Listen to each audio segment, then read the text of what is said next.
हो गया। क्या हुआ योगिता? ये देखना मोहिनी, 2 दिन पहले ही चूल्हा बनाया था। एक तो इस ठंड में हफ्ते भर में एक बार धूप आती है, उसमें भी ये ओस की वजह से रोज रोज गीला हो जाता है। अब इस गीले चूल्हे में मैं खाना कैसे बनाऊं? योगिता, अब ऐसी ठंड में हम कर ही क्या सकते हैं? चलो चलकर लकड़ियां काटते हैं। अगर अंधेरा हो गया तो लकड़ियां भी नहीं काट पाएंगे।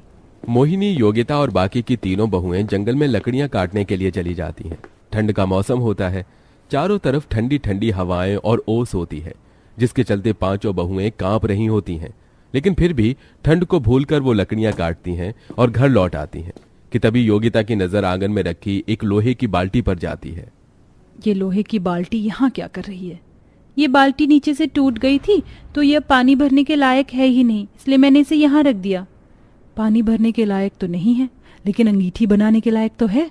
हम इसके अंदर लकड़ी डालकर उन लकड़ी को जलाकर उस पर आराम से खाना बना सकते हैं। ठंड की वजह से इस पर कोई असर भी नहीं पड़ेगा और खाना बनाने के साथ साथ हम इससे अपने हाथ पैर भी ताप सकते हैं। योगिता लकड़ियों को उस लोहे की बाल्टी के अंदर डाल देती है और उन लकड़ियों को जलाकर उस पर आराम से खाना बनाती है। पांचों बहू के पति, जिसमें से योगेश और मोहित रेलवे स्टेशन पर कुली का काम करते थे, वहीं मोहन, अजय और सूरज सब्जी मंडी में बोरियां उठाने और फैक्ट्री में मजदूरी का काम करते थे। बहू, बहुत ज्यादा ठंड लग रही है मुझे, कुछ उड़ा दे बहू। माँ जी, घर में इस फटी हुई चादर के अलावा और कुछ भी नहीं है। माँ जी, मुझसे आपकी ऐसी हालत नहीं देखी जा रही है। लगता है बहू, अब मेरे जाने का समय आ गया है। अब ये कड़ाके की सर्दी को मैं और नहीं झेल सकती। नहीं माँ जी, ऐसा मत कहिए। अगर आपको कुछ हो गया तो हमारा क्या होगा?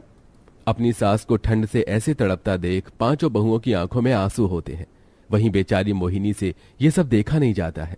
वो रोते हुए घर से बाहर चली जाती है कि तभी मोहिनी की नजर घर से थोड़ी दूर पर लगे हुए बड़े बड़े केले के पेड़ों पर जाती है।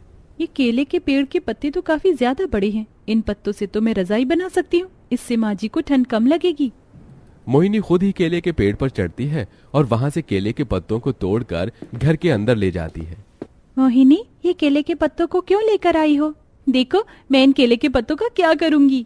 मोहिनी उन केले के पत्तों को अपने हाथों की सिलाई की मदद से आपस में जोड़ देती है और उनके अंदर कपड़े के छोटे छोटे टुकड़े भर देती है और केले के पत्तों से बनी हुई रजाई को ले जाकर अपनी सास को ओढ़ा देती है।